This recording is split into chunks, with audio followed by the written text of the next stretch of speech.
Hello to everyone. In this video, we are going to discuss about what is plasmid and what are the properties of plasmid. तो पहले देखते हैं कि plasmid कहाँ पे रहता है। ये देखो एक बैक्टीरिया है,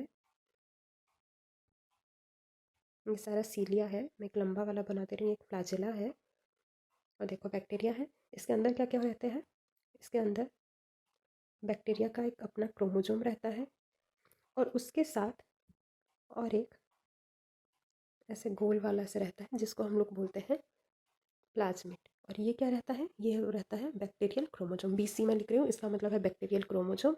और ये वाला है प्लाज्मिड, ऐसे जो गोल वाला है ये रहता है प्लाज्मिड। ओके, देन इसके अंडर पे आप क्या क्या लिखोगे ये देखो। देखो plasmid are the double standard DNA। क्या रहता है? डबल स्टैंडर्ड का रहता है, मोस्टली सर्कुलर, ज़्यादातर सर्कुलर शेप में ही रहता है। एक या दो है ऐसे बैक्टीरिया जहाँ पे लीनियर वाला प्लाज्मिड रहता है, वो हम लोग बाद में पढ़ेंगे। ये क्या है? Autonomous self replicating molecules of DNA। ये अपना रेप्लिकेशन खुद करता है। Okay, very rarely RNA। ज़्यादातर प्लाज्मिड DNA ही होते हैं, बहुत कम RNA वाला प्लाज्मिड होता है। They are not chromosome. ये बैक्टीरियल क्रोमोजोम का कोई हिस्सा नहीं होता है, ये अपना एक एक्स्ट्रा वाला रहता है जो अपना रेप्लिकेशन खुद करता है। ये एक्स्ट्रा क्रोमोजोमल है। क्यों इसको एक्स्ट्रा क्रोमोजोमल बोला जाता है? क्योंकि ये बैक्टीरियल क्रोमोजोम के साथ इंटीग्रेटेड नहीं रहता, उसका एक पार्ट नहीं रहता है, वो एक्स्ट्रा रहता है बैक्टीरिया पे। इसलिए हम लोग उसको बोलते हैं extra chromosomal double standard DNA। और इसको ये भी बोलते हैं कि autonomous self replicating molecules of DNA। इसका मतलब ये अपना रेप्लिकेशन खुद करता है, इसका खुद का एक ओरिजिन ऑफ रेप्लिकेशन रहता है। Although they do reside inside living cells and carry genetic information. ऐसा नहीं है कि प्लाज्मिड जो हमको पता है प्लाज्मिड एक DNA है, मतलब DNA को पे है, तो वो DNA का कुछ जेनेटिक मटेरियल भी होगा। ये एक जेनेटिक इन्फॉर्मेशन भी कैरी करता है, पर इसको हम लोग बैक्टीरियल क्रोमोजोम का एक पार्ट नहीं मानेंगे। Okay, they are not regarded as part of cell's genome for two reason. ये क्यों एक सेल का जीनोम के अंडर नहीं आता है? इसका दो रीजन है। ये एक रीजन है, ये एक रीजन है। देखो यहीं पे एक रीजन है कि ये ऐसा भी हो सकता है, किसी किसी बैक्टीरिया पे हो भी सकता है और नहीं भी हो सकता है। सपोज मान लो कि आपका कोई पार्ट बोल रहे हो आप अपने बॉडी का, और ऐसा भी हो सकता है कि वो अगर नहीं भी है तो आप मतलब आप अपना सर्वाइव कर पा रहे हो, तो क्या आप उसको अपना एक पार्ट मानोगे? नहीं मानोगे। इसलिए इसी को एक मतलब एक पार्ट नहीं मानते हैं, एक जीनोम का पार्ट नहीं मानते हैं। देन है the term plasmid was first introduced by J. Lederberg. ये नाम आप याद करो। इसको इसका बहुत सारा नाम भी है, जैसे sex factor, conjugants, extrachromosomal replication, transfer factor. ये उसका अलग अलग नाम है। Content genes that are non essential but often beneficial to the bacteria. ये ऐसा नहीं है कि अगर ये बैक्टीरिया पे नहीं होगा तो बैक्टीरिया सर्वाइव नहीं करेगा, पर ऐसा भी हो सकता है कि अगर ये बैक्टीरिया पे है तो एक्स्ट्रा कुछ कुछ उसको बेनिफिट दे सकता है। क्या क्या बेनिफिट देगा ये हम लोग पढ़ेंगे। Presence of plasmid never intervene with the survival of bacteria. एक बैक्टीरिया सर्वाइवल में ये कभी भी पक्षपात नहीं करता, पक्षपात तो नहीं, मतलब कभी मुसीबत पे उसको नहीं डालता है। जैसे अगर बैक्टीरिया पे प्लाज्मिड है तो ऐसा नहीं करेगा कि बैक्टीरिया ज़्यादा दिन सर्वाइव नहीं करेगा, ये मतलब ऐसे कभी उसको मुश्किल पे नहीं डालता है। Maximum plasmid are circular. ज़्यादातर प्लाज्मिड सर्कुलर होते हैं, बट बोरेलिया, बर्गो बर्गोडरफीरा बर्गोडरफेरी, ये एक ऐसा बैक्टीरिया है जहाँ पे प्लाज्मिड लीनियर का रहता है। ओके, देन है प्लाज्मिड एज रेप्लिकॉन। रेप्लिकॉन मतलब मॉलिक्यूल ऑफ DNA और RNA that contain an origin of replication and can self replicate. ये हमको पहले से पता है कि प्लाज्मिड क्या है? Autonomous self replication DNA molecule है, मतलब ये अपना रेप्लिकेशन खुद करता है। तो इसीलिए प्लाज्मिड को एक रेप्लिकॉन जैसे भी मानते हैं, क्योंकि ये इसका एक अपना खुद का ओरिजिन ऑफ रेप्लिकेशन रहता है। ओरिजिन ऑफ रेप्लिकेशन शायद आपको पता होगा, जैसे लीनियर DNA या सर्कुलर DNA में दोनों में एक ऐसे पार्ट रहता है जिसको हम लोग बोलते हैं ओरिजिन ऑफ रेप्लिकेशन, जहाँ से रेप्लिकेशन स्टार्ट होता है। जहाँ से रेप्लिकेशन स्टार्ट होता है हम लोग उसको बोलते हैं ओरिजिन ऑफ रेप्लिकेशन। ओके, इसी प्लाज्मिड का एक खुद का ओरिजिन ऑफ रेप्लिकेशन रहता है, इसीलिए हम लोग प्लाज्मिड को रेप्लिकॉन मानते हैं। देखो यहीं पे और एक पॉइंट है, plasmid and viruses are replicon. Plasmid और वायरस दोनों को रेप्लिकॉन बोलते हैं क्योंकि उनका खुद का एक ओरिजिन ऑफ रेप्लिकेशन रहता है।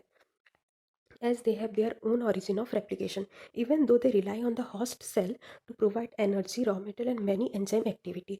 ये क्या करते हैं, ये होस्ट सेल पे डिपेंड भी करते हैं कि किस किस चीज़ पे डिपेंड करते हैं, energy, raw material and many enzyme activity. ये होस्ट सेल पे डिपेंड भी करते हैं पर उनका एक खुद का ओरिजिन ऑफ रेप्लिकेशन रहता है, इसीलिए हम उनको रेप्लिकॉन भी बोलते हैं। किन किन चीज़ों को रेप्लिकॉन बोलेंगे, प्लाज्मिड और वायरसेस को। क्यों बोलेंगे रेप्लिकॉन, क्योंकि उनका एक खुद का एक ओरिजिन ऑफ रेप्लिकेशन रहता है। देन है, thus, although plasmid carry genetic information that may be expressed, they are not a constant part of cell genetic makeup, not they needed for cell growth and division. ये plasmid मतलब cell growth या division के लिए कोई भी ज़रूरत नहीं रहता है। अगर एक बैक्टीरिया का ग्रोथ होना है, उसका डिवीजन होना है, तो प्लाज्मिड कोई भी हेल्प नहीं करता है, इसीलिए उसको उसके जेनेटिक का एक पार्ट नहीं मानते हैं, उसको एक एक्स्ट्रा क्रोमोजोमल पार्ट के जैसा ही उसको मानते हैं। Then, plasmid and viruses are similar in the way as they both require host cell for replication enzyme, energy and raw material. Plasmid और वायरस को दोनों ही को मतलब दोनों का कैरेक्टर सेम है। किस चीज़ पे सेम है, क्योंकि दोनों एक होस्ट सेल को मतलब उनको एक चाहिए जहाँ पे वो अपना रेप्लिकेशन कर सके। क्योंकि हमको पता है virus need a living organism for the replication. Virus को एक सेल चाहिए, एक होस्ट सेल चाहिए जहाँ पे वो अपना रेप्लिकेशन कर सके, क्योंकि उसके पास replication enzyme, energy, raw material चाहिए उसको, इसीलिए वो होस्ट सेल के ऊपर डिपेंड करता है। प्लाज्मिड का भी वैसा ही कैरेक्टर रहता है, उसका सिर्फ एक ऑरिजिन ऑफ रेप्लिकेशन रहता है पर होस्ट सेल के ऊपर ये डिपेंड करता है, इसीलिए वायरस और प्लाज्मिड को एक भी मानते हैं। पर उन दोनों का एक कैरेक्टरिस्टिक है जो दोनों को डिफ़र कर देता है, मतलब दोनों को दूसरा दूसरा बोलता है कि ये किन चीज़ पे डिफरेंट है। Plasmid does not kill a cell, क्योंकि हमको पता है वायरस का जब रेप्लिकेशन हो जाता है तब वो सेल को लाइसिस कर देता है, मतलब सेल को मार देगा और सारा मतलब जितना भी नए नए जो वायरस निकले होंगे, बने होंगे, वही सारे चले जाते हैं बैक्टीरिया को मार के। पर प्लाज्मिड का वैसे काम नहीं करता है। प्लाज्मिड एक बैक्टीरिया सेल के अंदर रहता है और ना ही उसको मारता है। देन है, plasmid replicate in steps with their host cell. When the cell divide the plasmids and is daughter cell get a copy. Plasmid क्या होता है, देखो ये पे थोड़ा मैं जूम कर दे रही हूँ। देखो ये एक सेल है, ये एक सेल है। यहीं पे देखो पी जहाँ पे लिखा हुआ है ये है प्लाज्मिड, जहाँ पे बी सी लिखा हुआ है ये है बैक्टीरियल क्रोमोजोम। जब बैक्टीरियल क्रोमोजोम रेप्लिकेट करता है तो प्लाज्मिड भी रेप्लिकेट हो जाता है, और जब डिवाइड हो जाता है तो प्लाज्मिड का एक कॉपी एक डॉटर सेल पे और एक दूसरा वाला कॉपी और एक डॉटर सेल पे चले जाता है। ओके, ये यहीं पे बस यही चीज़ लिखा हुआ है। देन है प्रॉपर्टीज ऑफ प्लाज्मिड। क्या क्या प्रॉपर्टीज़ हैं प्लाज्मिड के। Small and circular in shape, double standard DNA, ये हमको पहले से पता है कि ये क्या क्या है। ये छोटा वाला एक पार्ट रहता है, ज़्यादा बड़ा पार्ट उसका नहीं होता है, मतलब बहुत उसका स्मॉल साइज रहता है। सर्कुलर इन शेप रहता है। मैं एक नाम बताई थी बोरेलिया और स्ट्रेप्टोमाइसिस है, उनका प्लाज्मिड सिर्फ लीनियर रहता है, लेकिन ज़्यादातर उनका शेप सर्कुलर ही होता है। कैसा रहता है डीएनए, डबल स्टैंडर्ड डीएनए रहता है। और क्या कैरेक्टरिस्टिक्स है, ऑटोनॉमस सेल्फ रेप्लिकेशन उसका है, और एक मेन कैरेक्टरिस्टिक्स है, मतलब उसका एक खुद का ऑरिजिन ऑफ रेप्लिकेशन है। देन है कॉपी नंबर। कॉपी नंबर मतलब एक प्लाज्मिड जैसा एक बैक्टीरिया पे कितने सारे हैं। जैसे सपोज मान लो ये एक बैक्टीरिया है, तो एक प्लाज्मिड जैसा उसका कितना कॉपी है। सपोज एक बैक्टीरिया पे एक ही वाला प्लाज्मिड 5 है, तो ये बैक्टीरिया का कॉपी नंबर हो गया 5। ओके, एक प्लाज्मिड जैसा कितना उसका कॉपी है, उसको बोलते हैं copy number. It is the number of copies of the plasmid in each cell immediately after cell division. दो टाइप के प्लाज्मिड होते हैं। सपोज एक ऐसा एक प्लाज्मिड है जिसका कॉपी एक बैक्टीरिया पे एक या दो है, तो वैसे वाले प्लाज्मिड को हम लोग बोलेंगे स्ट्रिंजेंट प्लाज्मिड। और the bacteria having low copy number, उसको वैसे भी बोलेंगे। और सपोज एक प्लाज्मिड है जिसका कॉपी एक बैक्टीरिया पे 100 से लगभग है, अबाउट 100 कॉपीज है, तो वैसे वाले प्लाज्मिड को हम लोग बोलेंगे रिलैक्स्ड प्लाज्मिड। ओके, जब एक जैसे वाला प्लाज्मिड अगर एक या दो होगा एक बैक्टीरियल सेल पे, तब हम लोग वैसे वाले प्लाज्मिड को बोलेंगे स्ट्रिंजेंट। और सपोज उसका कॉपी नंबर ज़्यादा है, जैसे मतलब लगभग 100 के आसपास है, तो वैसे वाले प्लाज्मिड को हम लोग बोलेंगे रिलैक्स्ड प्लाज्मिड। कॉपी नंबर मतलब पता चल गया, मतलब एक ही जैसे वाला प्लाज्मिड कितना कॉपी है उसका एक ही सेल पे। उसको हम लोग बोलेंगे copy number. Bacterial plasmid maintain their number of copies by negative regulatory system that adjust the rate of replication of plasmid. जैसे हमको पता चल गया कि एक रिलैक्स प्लाज्मिड भी रहता है जहाँ पे एक ही सेल पे एक जैसा वाला प्लाज्मिड मतलब लगभग 100 के आसपास रहता है। इसीलिए एक प्लाज्मिड अपना एक नेगेटिव रेगुलेटरी सिस्टम भी ऑपरेट करता है, जिससे उसका कॉपी नंबर बहुत ज़्यादा ना हो, एक लिमिटेड पे रहे।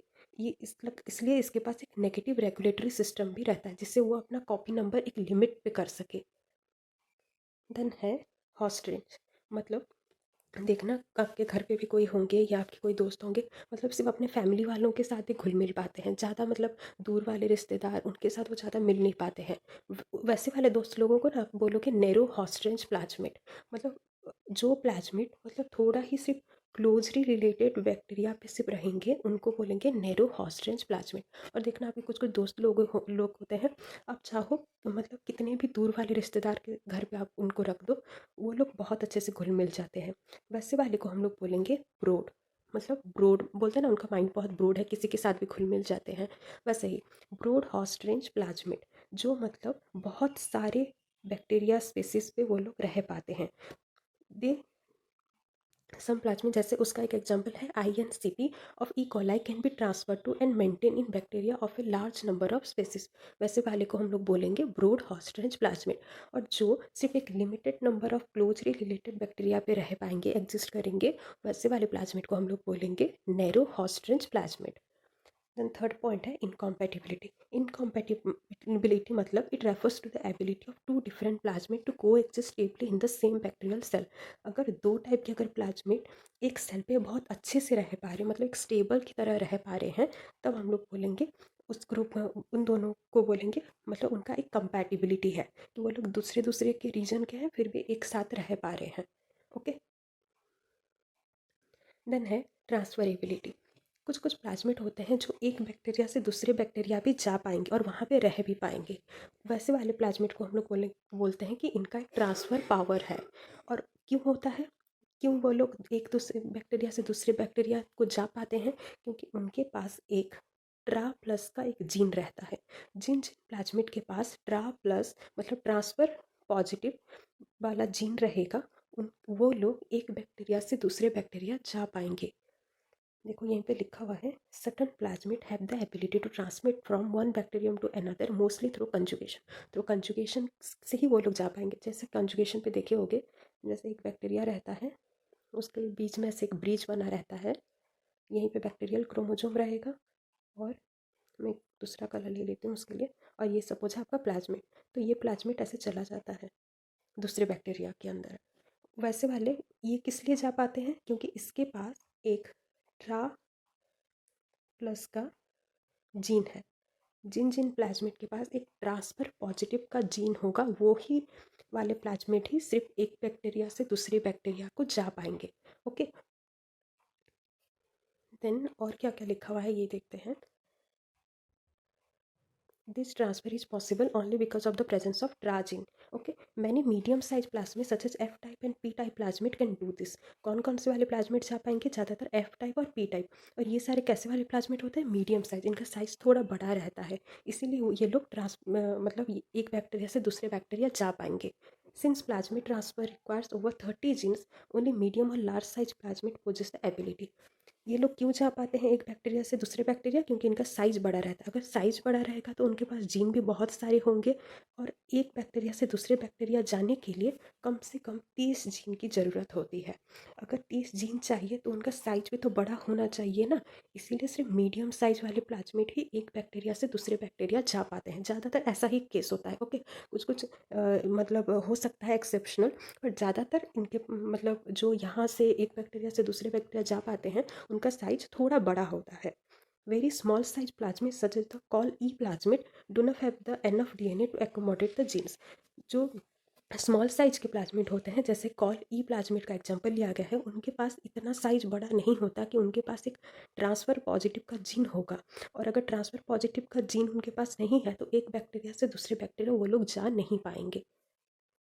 देन है मोबिलाइजिबिलिटी। जैसे कुछ कुछ छोटे छोटे प्लाज्मिड होते हैं, उनके पास क्या रहता है, मॉब प्लस जीन। जैसे पहले हम लोग पढ़े क्या थे, ट्रा प्लस मतलब ट्रांसफ़र पॉजिटिव, यहीं पे है मॉप प्लस मतलब मॉप पॉजिटिव, पॉजिटिव वाले जीन।